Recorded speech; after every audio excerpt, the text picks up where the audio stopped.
What's up, everybody? Welcome back to Cop Cars. Today we save the Eclipse and revive her and bring her back to life. Now, I did get the radiator. Since we're already busting into the cooling system, I figure might as well just do the thermostat. I'm ready to get to it. Unfortunately, it's going to be a little bit difficult. Okay, and I'll show you why. As you can see, my garage is completely empty. I'm doing the epoxy. This is the clear coat, and the actual epoxy is in the bucket. As you can see, no toolboxes, so this is gonna be rather difficult. I can't get anything on it because it's still drying, so we'll see how that goes. Yeah, my neighbors just love it. The HOA is just loving me right now. A tarp outside by the front door. So yeah, it's gonna be a little bit tricky. So the Eclipse definitely misses being driven. And why I say that is because of this video. A fusible link. We're just gonna pop it back in. And no key. What? Of course. Oh. What? There's no one in here, dude. It literally started by itself one morning. I was getting ready for work. I heard my car and I didn't know it was really mine because it's not as loud as my other one. So still getting used to the exhaust. Anyways, I go outside just to check and it's running. I was like, oh my gosh, my car is getting stolen. So I was in a bit of a panic mode. So I tried turning it off with the key. I put the key in the ignition, turned it to on, turned it off, tried cycling and it wouldn't turn off. So then I started panicking even more. You don't scare me! So I opened up the hood and I just take out the fusible link for the engine, main relay, I guess. So I took out the main fusible link and it powered off. Come home from after work and I start diagnosing it, and I have a Viper system. So I've never been a fan of them. They've always given me issues. This one just came with the car. So finally got it all out, and the wiring, oh my gosh, the wiring. So without further ado, let me show you what radiator I got and went with, and why I went with it, and the thermostat that I got. Okay, so why did I go with an OEM Denso radiator?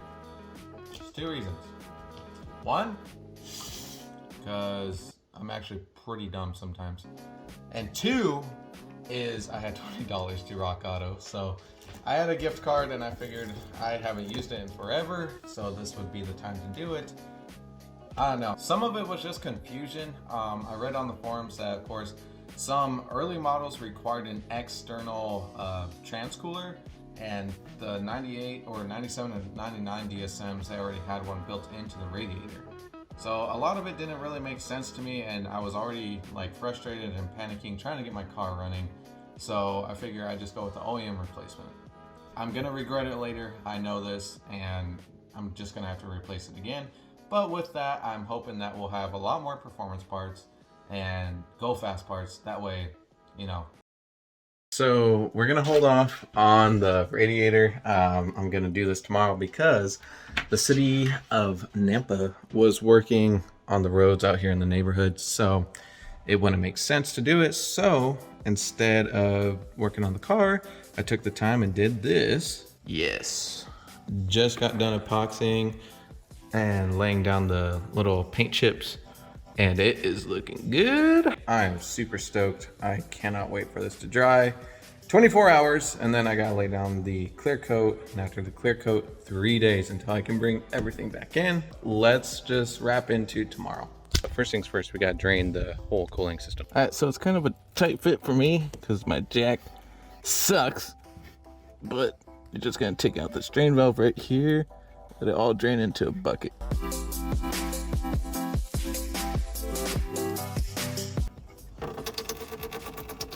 And another thing you're gonna wanna do is take off your radiator cap, and it should give us a steadier flow. I don't want to overshoot it and then go on the concrete, so let me see how I'm doing. I don't know. I think I'm gonna play it safe and just leave it right there. Once you open your radiator cap, be careful because it will vent and give us a better flow, but it can overshoot You do not want it getting on your driveway or sidewalk. Definitely don't want to harm the little puppies and the little kitties. Alright, so now that our coolant is pretty much mostly gone, gotta start undoing these clamps right here. I'm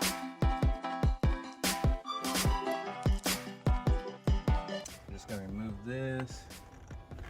You know what? I'm gonna go get my drip pan just in case. Alright, so drip pan is underneath.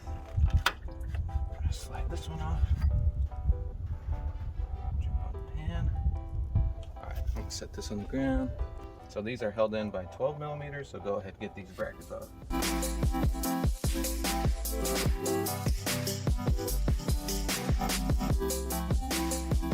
You gotta get underneath and get the lower radiator hose, get that undone.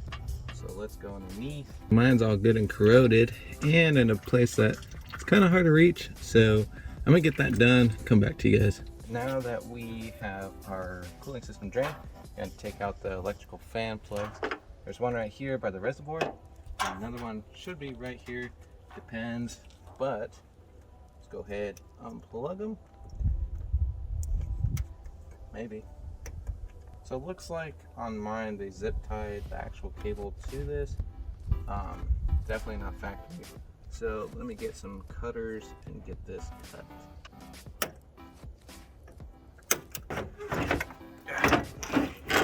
Yes, perfect. All right. So then the next thing we gotta do is we gotta swap over these electric fans to the new radiator, which shouldn't be too hard. So let's get that done. Looks like these are 10s.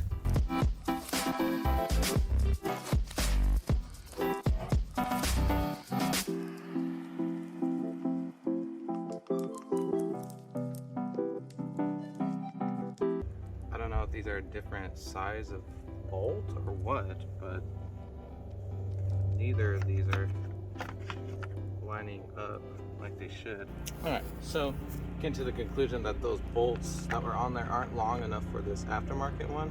So luckily I have a box full of just random bolts. So do yourself a favor, whenever you're working on something, just make a random box full of any kind of bolt. You won't regret it at all, trust me. I apologize if you guys hear the mower. Looks like they're starting to mow lawn today.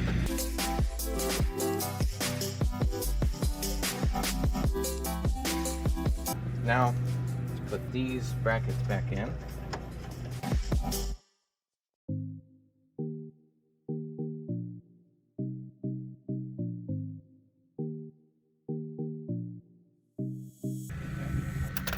Now, let's plug in our little fan connectors.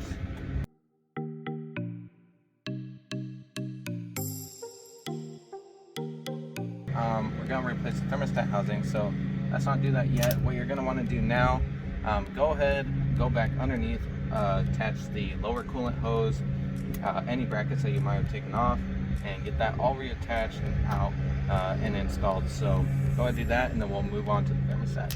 Now we're on to the thermostat housing, and this is just a 12 millimeter bolt, 2 bolts of course, and then just go ahead and take these off. This one I might need a wrench because this intercooler piping is in the way.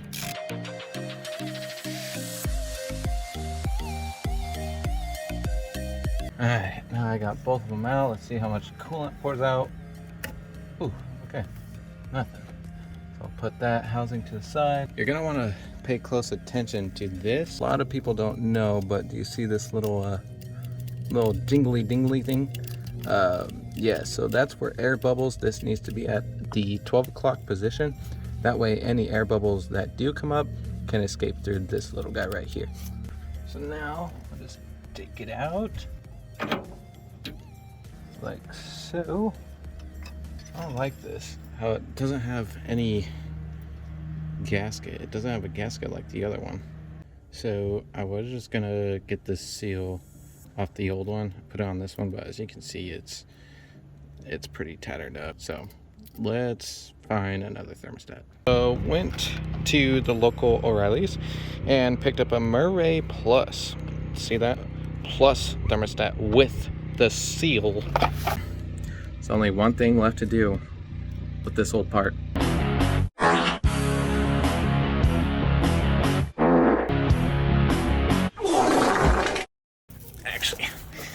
do that. Forgot to throw it in the trash. Okay, well, the landscapers are done mowing, but now I got some pressure washers going. They got a job to do and I got one too. Can't be mad about it. Anyways, so here it is with the brand new seal. And let's find its little dingleberry. It's right there. Just gonna pop her in place. Actually, before we do that, let's go ahead and clean the mating surface where the RTV is gonna go.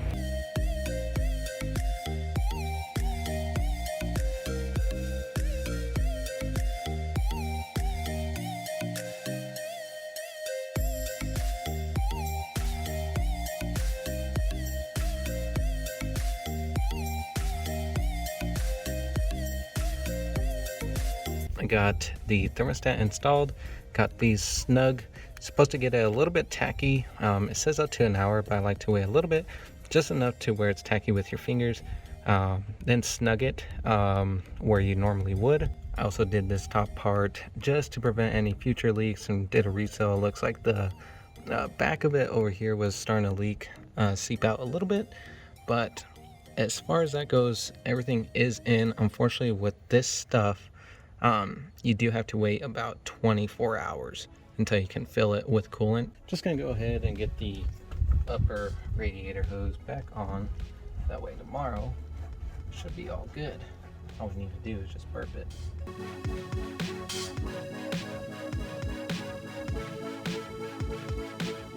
Okay, radiator cap, just set it right there. Tomorrow we will get this all buttoned up and I'll show you how to burp it. All right guys, finally, after waiting not 24 hours, but I am pretty positive that the RTV is cured enough to where we can fill it.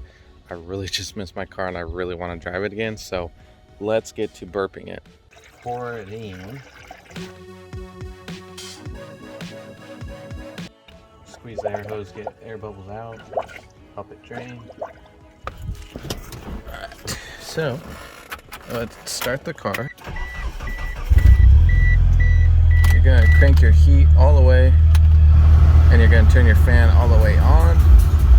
Don't copyright me. Always good practice just to watch your temperature. Okay, so mine is at that halfway point now. I turned the fan off. The only reason I run the fan at first is if it does overshoot, it's not as bad.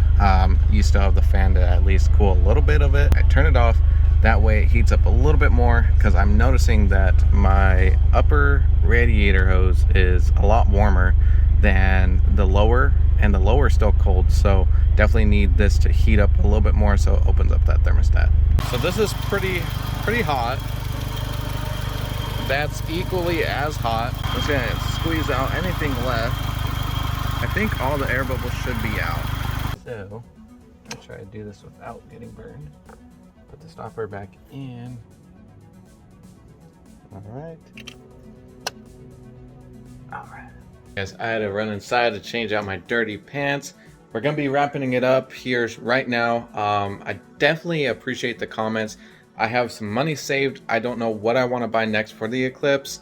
I'm thinking of like a downpipe. Next video I'm definitely gonna do a detail because it is dirty. But please guys, let me know what you guys want to see, what part I should get next. I'm thinking downpipe, but if you have something better, let me know. Now that it's all buttoned up, there's only one thing left to do. Drive it.